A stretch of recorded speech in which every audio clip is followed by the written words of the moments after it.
संप्रभं निर्विघ्नं करोमि देव सर्वकार्येषु सर्वदा। गजाननं भूतगणादिसेविता कपीति जम्बूफलचारुभक्षणम् उमासुतक्षोभविनाशकारका नमामि विघ्नेश्वरपादपङ्कजम्। गुरुर्ब्रह्मा गुरुर्विष्णु गुरुर्देवो महेश्वरः गुरुः साक्षात् परब्रह्म तस्मै श्री गुरुवे नमः। प्रथम करो वंदना करो और फिर मनाऊं गणेश। शिव माता सरस्वती मेरे कंठ करो प्रवेश।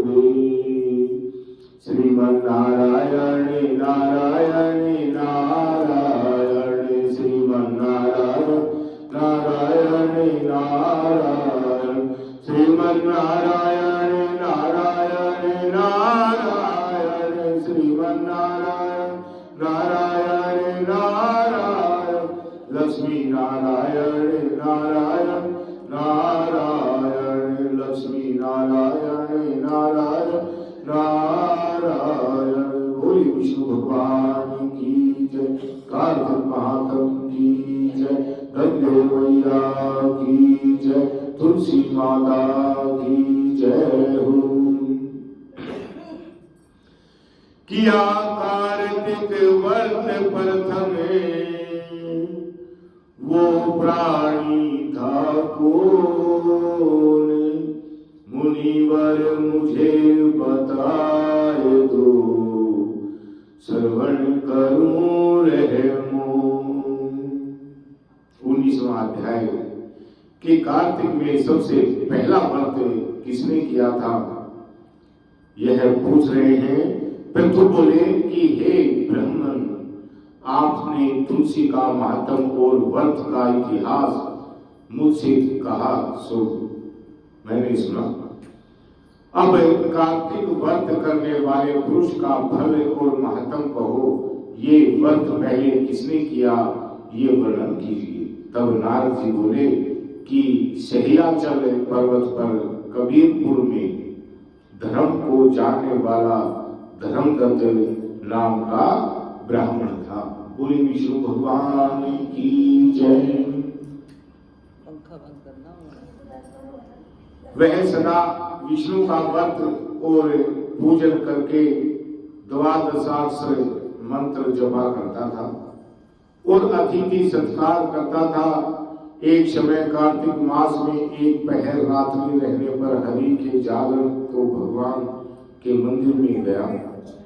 अब भगवान के पूजन की सामग्री लेकर जाते हुए उस ब्राह्मण ने टेढ़ी डांड लपलपाती जीभ भीतर को धसे हुए लाल नेत्र लंबे होठ नंगी सूखी पतली फुबार मारती एक राक्षसी को देखा। उसको देखकर वह कांप उठा। भय के मारे वह पूजा की सामग्री और जल से उसको मारने लगा।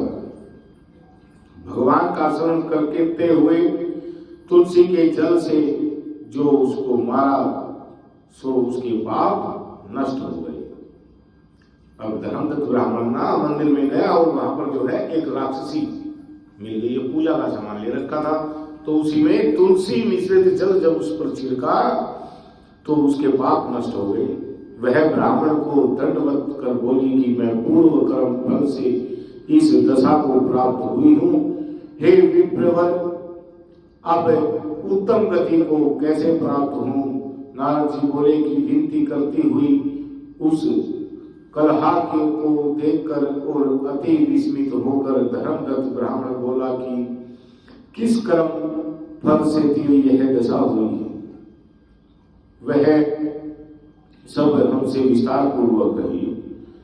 कलहा बोली कि सौराष्ट्र नगर में एक भिक्षुक था।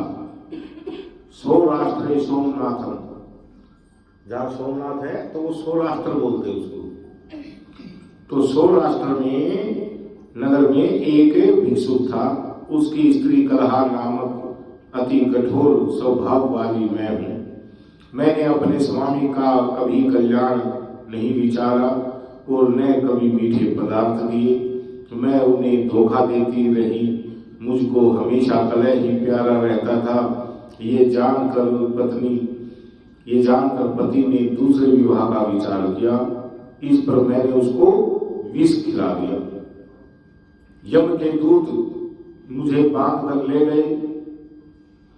यमराज ने मुझे देखकर चित्रगुप्त से कहा कि इसने क्या कर किया है, यह देखो। इसने जो बुरा भला किया हो उसका फल पावे। कलहा बोली। चित्रगुप्त धमका कर मुझसे बोले कि इसने कोई शुभ कर्म नहीं किया। स्वयं मेवा मिष्ठान खाती थी और पति को नहीं देती थी। इससे ये बगुली की योनि में अपनी विष्ठा को खाती रही। ये अपने पति से द्वेष करती थी। इससे ये विष्ठा खाने वाली शुक्र योनि में रहे। शुक्र यानी कि सुअर।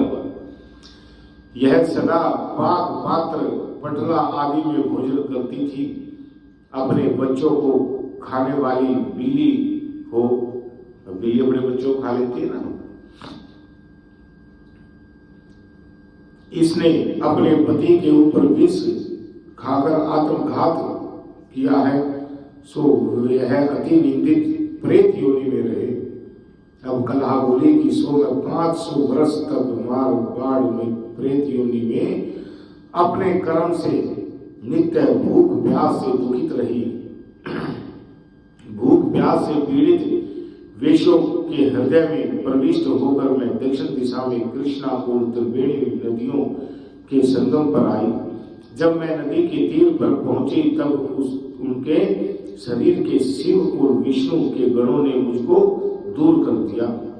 फिर भूख से व्याकुल मैंने तुमको देखा और तुम्हारे हाथ में तुलसी मिला जल जब मेरे ऊपर गिरा तो उससे मेरे पाप धुल गए। जितेंद्र ऐसी कृपा करो जिससे अब तीनों प्रेत योनियों से मुक्ति पाऊं। इस प्रकार कलहा का वचन सुनकर और उसकी ग्लानि को विचार कर ब्राह्मण बोला, बोली विष्णु भगवान की जय।